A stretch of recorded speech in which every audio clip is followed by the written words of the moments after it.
All right. So how's everybody today? Good, good. All right. Well, today we're going to talk about positive communications, all right? Driving performance through positive communications with your team. Because if you were to hook me up to a lie detector test, what do I really want out of my job? Honestly, I want to enjoy my job. Is anybody with me on that one? All right. So what that means is I come to work and everybody's getting along and customers are getting served and sales are up and we're hitting our goals and all those kinds of things. What I don't like so much when I go to work and I have employees that aren't getting along, right? I have customers that are upset because they don't felt like we really rolled out the red carpet for them or we really paid attention to them. We were too focused on our side conversations and things like that. And sales aren't so great either. I'm not really hitting my numbers. That's not so fun for me. Would you all agree with that? So I want to enjoy my job. So today we're going to talk about how do you do that through positive communications with employees. Because what I see today a lot is unemployment's very low, right? It's hard to find good people. So should we be more lenient with employees since employees are hard to find? I see some people nodding no. I would agree. I don't think that's the answer. But instead, our goal should be is to have a positive work environment and run a tight ship. That's what we should do. And they're really independent of each other.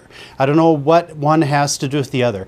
I honestly show up for work every day in a good mood, okay? And I talk to people in the same manner that I talk to each of you right now, all right? I don't yell, I don't scream, I don't kick things, I don't use foul language, but that has nothing to do with how I enforce the rules. That has nothing to do with asking people to do their job, helping them do their job. I'm definitely in their corner, but holding them accountable that they do it. And if they don't do it, there's consequences. Because if there's not consequences, any of you parents?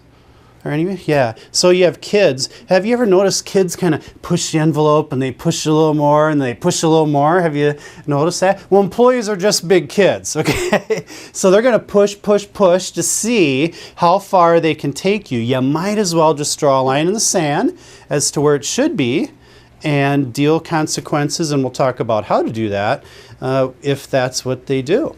Because here's the crazy thing about today's world. If I do pull an employee aside and pull them into my office confidentially and have a coaching session, is what we're going to call it, okay, what do they usually do as soon as they leave my office? Who can tell me? They go tell everybody else, which is hilarious. Back in my day, when you got in trouble by the boss, that was embarrassing. You didn't breathe a word of it to anybody.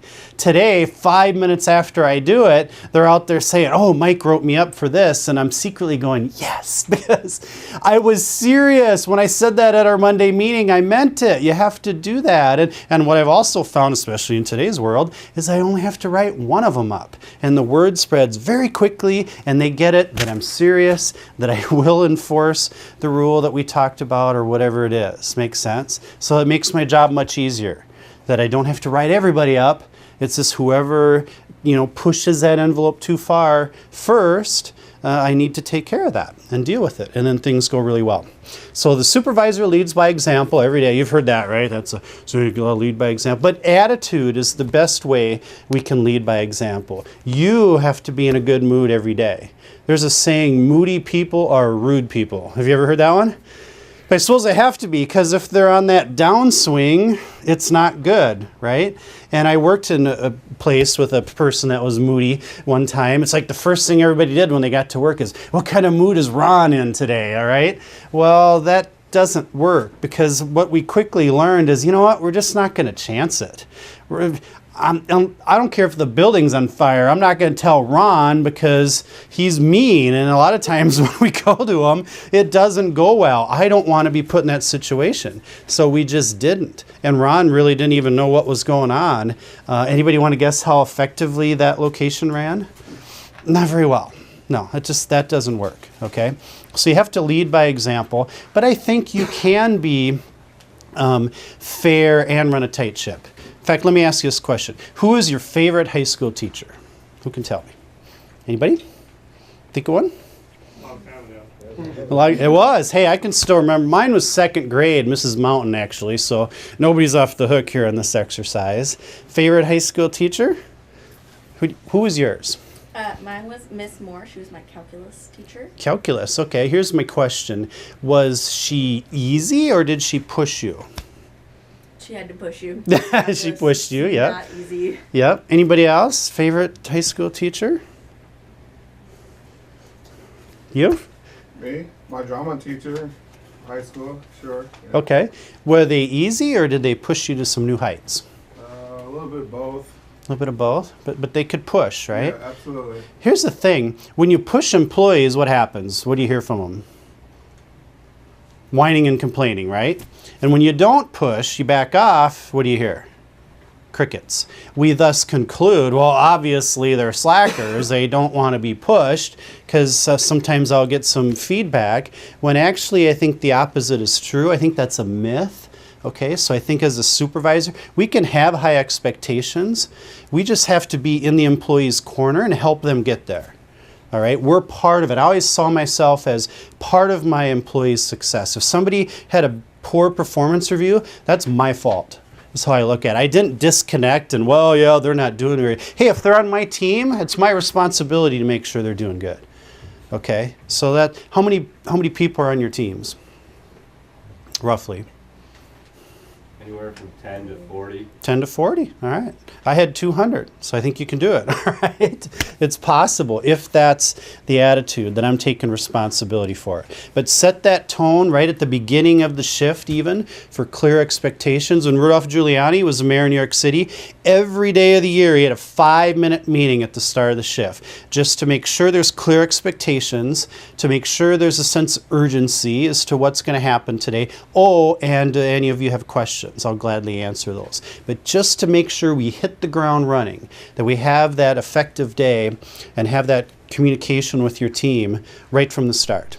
Okay? So positive reinforcements. There's a few things we have to do. Number one, they have to be timely. Okay, like right when it happens is the best time to positively reinforce somebody. Thank them for doing a great job, for going the extra mile, for helping out that coworker that's maybe new and they could see they were going to struggle with something, so they just jumped in without being told so, right? So that's very important that we're timely and we're specific. What specifically did we do? I had a manager once. I'm like, so do you thank your team? Yep, every day, Mike. I'm like, good, good. Well, how do you do it? Well, every day after, when everybody's going home, I'm like, thanks, everybody. I'm like, that's fine, you know, and you can keep doing that, but it's kind of background noise after the first week or two if you're just doing it every day. What specifically, again, hey, thank you very much. I know we were busy over the lunch hour, but I seen you twice, went and helped that new employee out and kept them from a difficult situation where the customer would have got angry at them. I so appreciate that. How long did that take? Yeah, 10 seconds. But it has so much power. So it has to be timely, has to be specific, has to be frequent. Okay? There should be many of those. My dad worked for the same company for 25 years, and back in the day, you didn't hear thank you. Your thanks is your paycheck. That's the old school way that thanks was. Maybe you heard it once a year at an annual review, maybe once a year. My recommendation in today's world as to how often to have positive reinforcements, every 14 minutes. Okay, I'm kidding. But it has to be more frequent, okay? I'm like, so I'm supposed to thank them for doing their job? Yes, yes, now you get it. Absolutely, that's what I'm talking about. Because here's the other thing. Let's move on to coaching. When it comes to coaching, I'm not shy, okay? In fact, what I've learned, and research even backs up, new employees after 30 days have already formed habits that are going to be very hard for you to break. So the best strategy, honestly, let's just teach them how to do it right from day one and jump in there, and that probably means 25 times the first day they heard some coaching from me and 17 more times the second day, and that's okay. You know, I have a lot of experience. I bet a lot of you do too, right? Oh, and I have opinions as to things that are going on in my store. So it does no good to keep those inside my head. I have to share them and share them frequently. So there's a lot of coaching. There's a lot of coaching going on. There has to be a lot of positive reinforcements to kind of balance that out. Does that make sense? So communication is just huge, and they should be hearing from me. I should almost have a sore throat at the end of the day because I was talking so much and communicating so much, coaching and thanking people for doing a great job and creating that positive yet tight ship work environment. Make sense? All right, good stuff.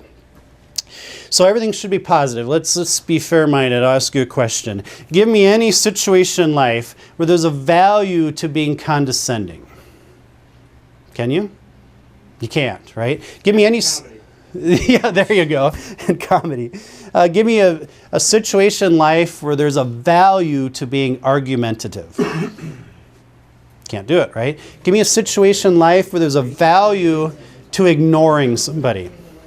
Especially if you're the supervisor, I don't recommend it. Where there's a value to being intimidating. You can't, right? Again, I feel everything that comes out of my mouth should be positive and encouraging and helping people be successful and reach their potential. Every employee has potential. Maybe some's higher than others, that's okay. You know, that steady employee that took some extra coaching, I'm completely fine with that person. Are you not? That's okay.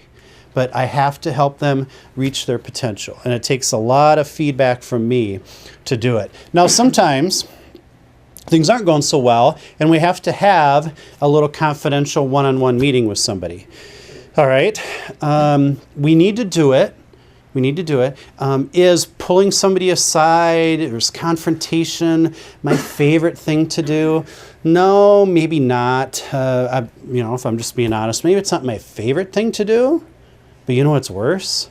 Is walking around for 50 some hours a week with a knot in my stomach because what she's doing is driving me nuts. Does that make sense? It's by far the lesser of two evils. In fact, admit it, how many times have you pulled somebody aside, had a coaching session, and afterwards go, that wasn't so bad. And you go, oh, I feel relieved that I was able to say that I got that off my chest because that person needed to hear it, right? We all know it, we just have to do it. So 90% of people, in my estimation, don't like confrontation. They don't like pulling somebody aside. And the other 10% of you like it a little too much, okay? So we all need to gravitate towards the middle and do it just the right way. But how we do that is to leave them thinking about their behavior, not the coaching session. Because if I yell, scream, things like that, what are they going to think about? The coaching session, right? So here's the thing. There's a story. There's this family. They have a 16-year-old daughter. And it's Friday night, it's time for the high school football game. So it's like 5:30 and she's just leaving the house, but mom and dad actually caught her trying to sneak a bottle of vodka out of the house to take with to the high school football game. Well, dad, he's all mad and he's going to handle this, all right? Mom's like, no, I'm going to handle it. Dad's like, oh, no, I'm going to handle it. And mom's like, oh, no, I'll handle it. Anybody want to guess who handled it? Mom, yeah, exactly. So mom handled it and sat her down and explained, we raised you better than that. You know better. You're not even legal. Teenagers die 1 every 7 minutes from a drinking and driving incident. All right, things like that. And they had a little coaching session, and she then let her go to the football game. Oh, now Dad's really mad, okay? And she gets to go to the game? I'd have grounded her, I'd have took her car keys, and I'd have took her cell phone. She'd be up in her room. Okay, so mom and dad kind of had a disagreement as to how to handle this situation. Well, fast forward to the next morning. Mom and dad are downstairs in the kitchen having breakfast. They're not talking, okay, but they're both down there. And the daughter comes down. And mom goes, hey, how was the football game last night? And the daughter goes, well, actually, it was the worst football game I ever been to. And mom's like, oh, I mean, did we lose? What happened? She goes, no, I was just feeling so bad at how I had disappointed you and Dad. I could not have fun at the football game. And ding, maybe the light bulb went off in Dad's head. Because if Dad would have handled it and yelled and screamed and kicked the end table and took her cell phone away and her car keys and sent her to her room, what would she be thinking about in her room? Yeah, exactly. Her focus would have been on what a jerk her dad is. Would you all agree? There'd be no focus on the rule that she had just broke. So back to you as a supervisor, you want them to focus on their job, not on how we handled coaching them on the job. So that's why, again, I think if we do it positively, but we enforce the rules and hold them accountable, it's just going to work a lot better. So here's how we do it. I have a script that makes it easy. So for those 90% of you that don't know what to say, or you don't know where to start, or how do I legally do this, and all those other concerns, which are valid, and I get it, here's a very easy script. You can honestly have it on your desk as you do it the first few times. There's nothing wrong with that. But the script starts out, I have notified you, or we need to talk about, depending on if it's your first time talking to them, or maybe this is a repeating concern. What is your goal? What have you tried? And then allow Dr. Phil. How's that working for you? Okay. Well, my observations are, because what's a common thing that you would have to talk to an employee about? Who can tell me one? What would you pull somebody aside? Standing around. Stand around, not doing anything. Okay, let's use that. We need to talk about you standing around, leaning against the counter when there's plenty of things to do around the restaurant. What is your goal? What have you tried? How's that working for you? Well, my observations are 4 times again this morning, I found you just standing there, not really doing anything. Am I accurate? What are they going to say? No. Well, maybe. The nice thing about this script, it does kind of back them into a corner. It's kind of hard. I'm not saying, some people are argumentative, okay, and they will just say no, but it's kind of a cut and dried case. Does that make sense? Well, my observations are this: am I accurate? I mean, how could they say no? No, seriously, I've cut you 4 times. All right? I need you to own up to it. So what other approach could you try? What else could they do? They could take initiative even without instruction, right?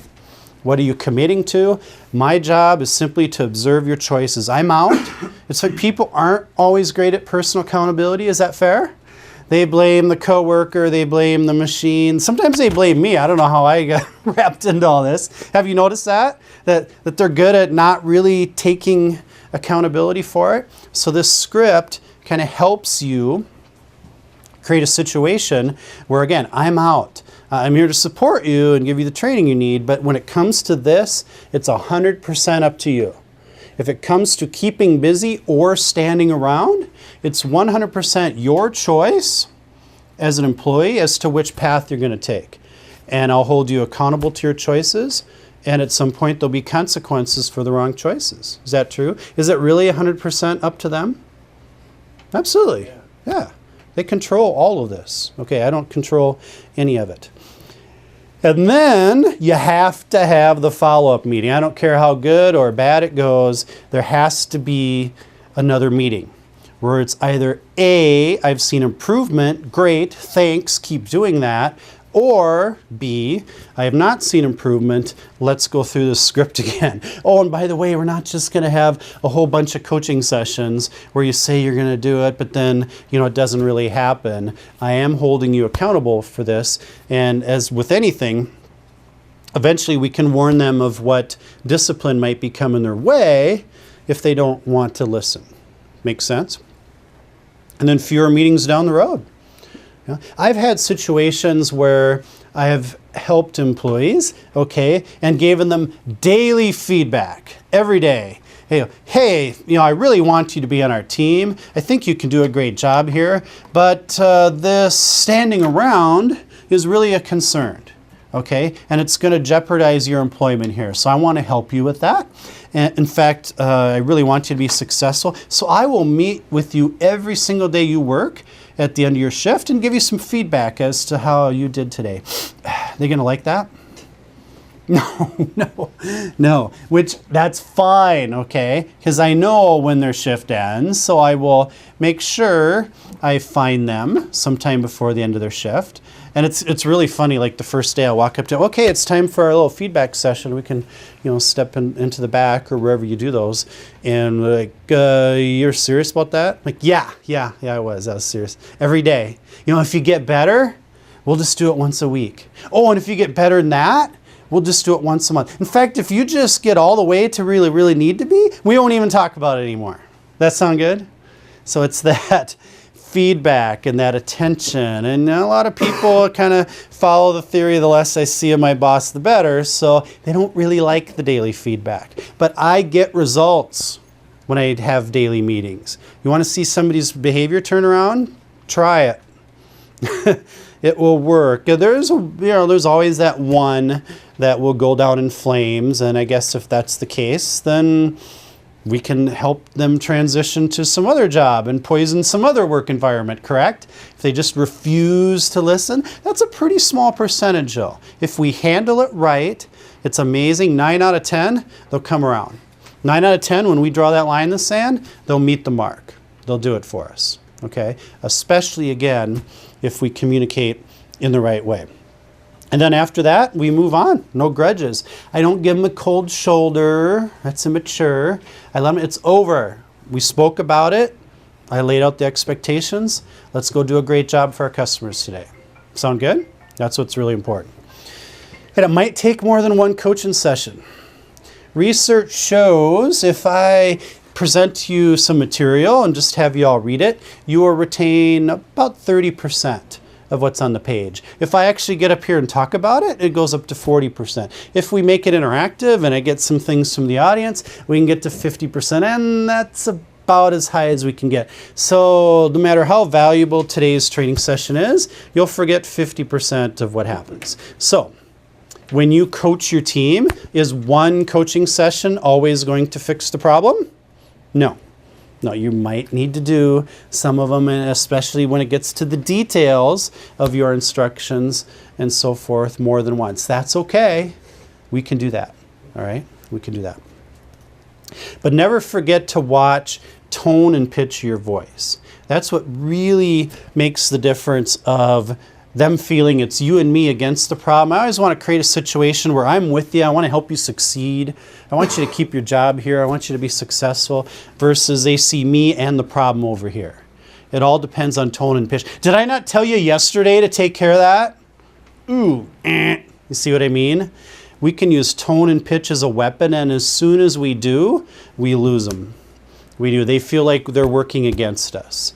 And that teamwork thing that I talked about at the start of the session, pretty hard to make that happen, okay? It's that positive tone and pitch. If I'm talking to somebody for a second or third time, or still helping them with some details, maybe a new employee. New employees take some patience, right? Patience, not necessarily a virtue I was born with, but I can do this. I can talk just as nicely to them, even on a difficult conversation, as any other conversation. Just watch your tone and pitch of your voice. That's going to be the key to keeping them on your side. All right? And other employees are watching. Does your team know who your underperformers are on your staff? Yeah. There's no secrets at your restaurants, is there? Come on. None, pretty much. Right? They know. When I was a young manager, I remember giving somebody a break, thinking, well, I need to be popular. That's how I get everybody to work for me, is be popular. So, I'll cut this person some slack and things will go a lot better. Anybody want to guess how that worked out? Not good. No, because everybody else in the team was upset that I didn't hold this person accountable. If they all show up for work on time, they want me to go talk to the employee that doesn't show up for work on time and take care of that. They're waiting for me, and the clock's ticking. They don't have a lot of patience in this either. They're waiting for me to go take it. We all see it. We all see somebody that's not very friendly to customers, right? We all see somebody that stands around. We all know who's late for work. There's no secrets. And it's really up to me to take care of those situations. Okay? They're looking for us to do it. But as a leader, I'm not going to talk negatively about other employees to employees. That's a bad move that I do still see supervisors make, because they're over here complaining about the employee that whatever was standing around or whatever the issue was. Hey, your team has no right to hear that. That's confidential. Okay? We can't do that to the team. Instead, we need to choose our attitude every day. How do you answer the question even when somebody just goes, how are you doing, right? That's like a common question you get a bunch of times a day. How are you doing today? How do you answer that? Tired, ugly, and old. Tired, ugly, and old. Okay, who else? Anybody have a good one? It kind of sets a tone, okay? Some people I talked to today, I'm like, how's it going today? Living the dream. But they say it so sarcastically, they're obviously not living the dream, okay? Or I ask people how they're doing. Oh, I'm okay, I guess, Mike. I'm like, really? You sound like a heart attack, okay? Have you ever, and that's kind of how they are. Have you ever worked with somebody where when people go, oh, how's it going today, Mike, or whoever, they go, awesome. Have you ever worked with somebody that's like that? How is their attitude? Actually, it's kind of awesome, right? It's funny how even those little things and start of the shift means so much. The first time I became a location manager, I still remember I was 26 years old. That's what brought me here to Nebraska. But I ran that location a couple years and then was able to move on and run even a larger location and kept in contact with my team. We had a really neat team and some teamwork. And everybody always mentioned the same thing that they missed about working for me. Anybody want to guess what it is? It's a tough one, and I never would have guessed it. That I said hello to them at the start of their shift. I literally talked to probably 30 people over the years. And part of me is like, well, what about my training programs? Or what about how I'd work with you and I'm not afraid to get my hands dirty and all the other little building blocks that I thought was a key to being respected and to being a great leader, that I said hello to them at the start of their shift every single time they came to work. I was kind of like, whoa. Man, if I'd have known management was that easy, maybe I got promoted even sooner, right? So think about that. Set that tone right when people get to work. Make sure, hey, if they're not having a good day, let's get them turned around before they head to that front cash register and start spreading that to everybody that walks in, right? Can't have that. Do you agree with this statement? Every time you walk by somebody, you have the chance to make their day better or worse. Do you believe that? Yep. Every time. How many times do you walk by an employee in a shift? Could be 100, right? Absolutely. We have to lead by example. Smile, eye contact, say hello, those kinds of things. And remember that even if we face some adversity, we can keep that right attitude. Do you know we're the only creatures on the face of the earth blessed with this thing called the stimulus response formula, which means we get a split second to decide our response. So if somebody bolted through that door right now and yelled at me, Mike, what are you doing in this room? Do I need to yell back at him? No, right? I'm part of one of those creatures that has that split second to decide my response. And I've heard this a lot. Well, the customer said this, or the employee did this. And so, trying to justify he just pushes my buttons type of reaction. No, I'm sorry, that's not going to work with me. I know we have that stimulus response. You choose your response. We get to do that. So we should probably utilize it, right? Since we're the only ones that have it. All right. What if you're not having a great day, though? Okay, so I talk about, I'm in a great mood every day. What if you're not that person? What if it's not such a sunny day? What if you don't have such a sunny disposition? What do you do when you go to work? Fake it. You fake it. Awesome answer. I love that. Have you ever seen Coach Cush from Boys Town on his teamwork speech? He's like Mr. High Energy. He makes me look like I'm sleeping, okay? He's super revved up, and he said one day this other person came into my office and they go, Cush, I got a question for you. And he's like, okay, what's that? He goes, are you really this positive every day? And he kind of laughed and thought about it. He goes, pretty close. Yep, I'm pretty lucky. But maybe not quite every day. And they're like, well, what do you do on the days that you're not? He goes, I fake it. I'm like, yes, isn't that really what, I have a retail background and you too. It's like when you clock in, it's like game on, right? We're supposed to roll out the red carpet for the customer. So especially as the leader, I need to do that. Very good. All right. Here's a good question for somebody that just doesn't seem to get that. It's an HR approved question. When are you going to commit to our company direction, right? I need you to be more positive. I need you to be receptive to my coaching. Okay, I have some wisdom I'm willing to share, and I need everybody in the team, myself included, to accept feedback, correct? If somebody's defensive, do you have anybody in your team that just doesn't want to hear it and You know, like if a coworker tries to sell them something, they're like, hey, you're not my boss, and those kinds of things. Pull them aside. That doesn't work. No, we should all accept feedback. You will never improve without feedback. You'd be stuck with just what you know yourself today. The only way we grow as individuals is to accept feedback. Why would I accept it from you or him or her, anybody, the janitor? It doesn't matter. Why wouldn't I listen? Because you know what? There's good stuff in there. And we need our team, if we're going to have teamwork, to be able to listen and accept feedback from anybody. I don't care if it's the new kid that's been here 2 weeks. You might have a good idea. Have you ever had somebody who's been with you 2 weeks have a good idea? I bet you have. That fresh set of eyes, it's amazing how often that works. So lastly, when it comes to positive attitude, here's the thing. You can't join the pity parties. Your job now is to break up the pity parties. So if employees are standing around complaining, does that ever happen? It happens, okay, about whatever, hours and customers or wages or, you pick a subject. You can't join in, because if you think they weren't working so great before, the worst thing you can do is join in. If I join in and they go, yeah, see, Mike even thinks this stinks. Now they're really not going to work very well. Does that make sense? We just drove productivity to a new low if they can go, yeah, Mike even agrees. This is terrible. You can't do it.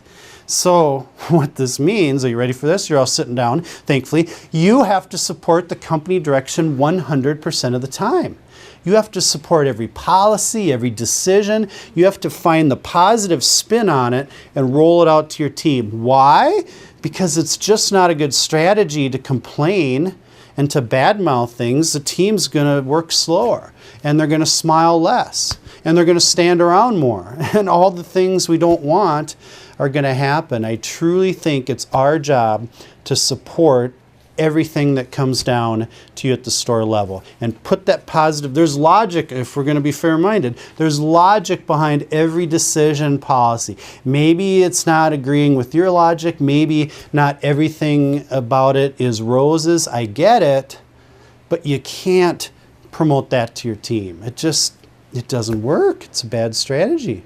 I'm not asking you to be robots, okay? If you have opinions, if you have ideas, if there's things that you think could be improved or could be better, that's fine. That's what peers are for. So you can talk to amongst yourself. Oh, and it's what supervisors are for. I'm pretty sure if you have great ideas and you have more ways for us to run profitable locations, I bet they would listen. But you don't dump it on your team. Is that fair? Is everybody with me on that one? Okay, good. So, as far as the script, before I wrap up my review for the day, my 3 bullet points, I have 3 scripts here that face what I would think would be 90% of the situations that you face. Attendance, attitude, and customer service. Is that fair? Is that 90% of your employee issues? So here's how you have a positive work environment and run a tight ship. You can take these word for word. You can email me. My address is on there. I will help you out. But here's how you do it. So for attendance, I believe that you have talent and are a positive addition to our team, and I would hate to lose you. However, your attendance could lead to the loss of your position here. And I think that would be a silly way to lose a good job. Isn't that what you're thinking, if you're just being honest? Have you ever heard honesty is the best policy? I want to help you. So let's review reasons why you miss work or are late for work and create a new path where you are accountable for your behavior and are successful here, and we don't have these issues. You like that? Positive but firm. Okay? Any questions on that one? Attitude. I like that you're on our team and few have a lot of potential, but getting along with coworkers is a must. I promote respectful treatment of others, which includes using a positive tone and pitch to your voice when communicating, accepting feedback from others, and using compliments and thank yous to others instead of criticisms and insults. Okay? I will give you regular feedback on how you're doing and can help you succeed. But this is important to your job as other performance categories. Attitude is a performance issue, just like attendance and quality of work. Would you all agree? In fact, is attitude as important as attendance? It is. Attitude's a huge deal breaker for me, and so are the others, don't get me wrong. I think some people think, well, I can, as long as I'm good in those two, I can do whatever in this category. No, sorry. That's not that great team that I started the day where everybody likes to come to work. That's what I want, create an environment where people like being here, we work well together. If I have a bad apple that's trying to ruin the whole barrel, I will address it. And lastly, customer service. Customers are very important and do write our paychecks. That's an old saying, but it's still true, is it not? It is. So I would like you to focus on providing a great experience for customers that come into our restaurant. You are capable of doing a great job, but consistently we need to immediately acknowledge visitors, always smile and be talkative, and avoid side conversations and other loss of customer focus. I have faith you can do this. I'm in your corner, and I look forward to better results that we acquire after this meeting. Sound good? Positive, but it's firm. You have to do it. This is serious stuff. Questions on that? Okay, so review. 3 bullet points, 3 takeaways. Number 1, create a positive work environment and run a tight ship. Do you think that can be done? You betcha. Number 2, more positive reinforcements, more coaching, more communication from both standpoints. Train them, support them, help them succeed, and thank them and make sure you're pointing out when they're doing a great job. They need to hear it. If you want behavior to be repeated, you need to acknowledge it. If they think, oh, well, he never notices anyway, they'll quit doing it. If I make a big deal out of it and praise somebody, like, oh, Mike did notice, and they'll do it again and again. And thirdly, always be proactive and working towards building a great team. That's what you want. And probably 90-some% of that great team is already there. If they're not there today, through some coaching, we can get them there. And if we hold people accountable, it's amazing how many of them will rise up to the challenge. Especially if we control tone and pitch of our voice when we're coaching and do things like, I understand this is a challenge, which helps me, again, be with them against the problem and help drive them towards better performance. Questions, comments? Yes, sir. What are some of the biggest reasons, given that people don't hold other people accountable from a managerial perspective? What does your research in the retail area see there or say? I see 2 things. I see that fear of confrontation, and I see we can rationalize and use hope as a strategy. Well, I hope they'll start getting along, or I hope he'll start picking up the pace and not standing around, or I hope tomorrow he'll show up in a better mood and be better to our customers. So hope is a terrible strategy, but it's one we can hang our hat on. We can kind of rationalize that way. And then just that fear of confrontation. So I think having easy scripts that hopefully are uplifting, holding them accountable, can help us overcome that. First off, just if we think about it, yeah, hope is a lousy strategy. And now that I know what to say, how to say it, do each of you have a situation you could try one of these within the next 48 hours? Honestly, I bet you do. Try it. You'll like it.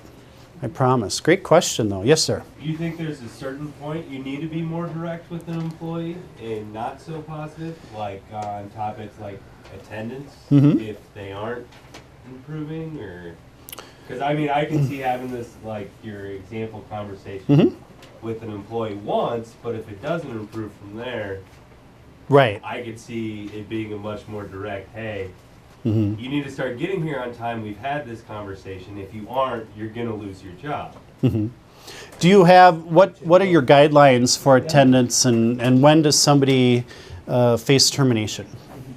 It depends on if they're scheduled at 11 and they're constantly showing up at 11:02, they're going to be given maybe a little more leeway than someone that is showing up at 11:15, and if you're scheduled at 11 and you don't show up till noon, there's a chance you're fired.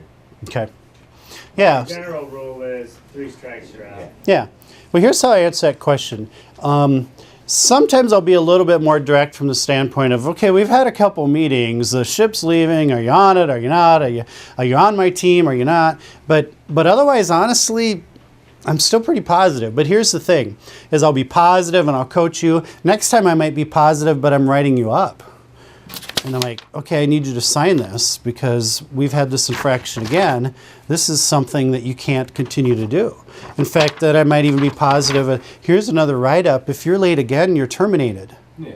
So I'm not being the guy that's yelling at his 16-year-old daughter. In fact, if honesty is the best policy, you know what I tell employees, seriously, is, hey, if you do this again, I'm going to have to write you up. I don't want to have to write you up. I bet you don't want to be written up. But if you do that again, that's where we're at. Seriously. And you just have to follow through. And then I have to follow through, or I lose everybody's respect.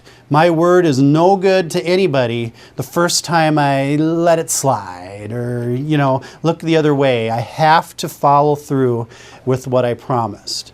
And I can do it in the same, I've actually just sat down talking to you like I am now when I'm terminating somebody and say, hey, I'm really sorry it didn't work out. And I mean it. When I hired him, I was hoping that it worked out. So, but they know I'm serious. And when those write-ups and the other things start coming, it sends that message to the team. Oh, Mike's serious. Yeah, great question though. I really like that question because a lot of times I'll do a training session. Like, so Mike, we need to coddle employees. I'm like, no. In fact, again, tight ship. In fact, whatever your expectations are, raise it up another notch, but help them get there. Help them get there. Just like your favorite high school teacher did. They helped you. It seemed like they cared about you, right? Great supervisors. Employees can smell it because all of us, either we care or we don't care. And if they think you care, you can get them to whatever performance level you want. If they don't think you care, good luck. Okay, we have to work on that because they have to feel like he cares, he's trying to help me, and I'm not coming across condescending, talking down to him, and I'm better than you, and you don't listen to me, and all those kinds of things. Glad I got that one out. Anything else? All right. Well, thanks, everybody. If you have a question, I'll be glad to stay. But thank you. Thank you.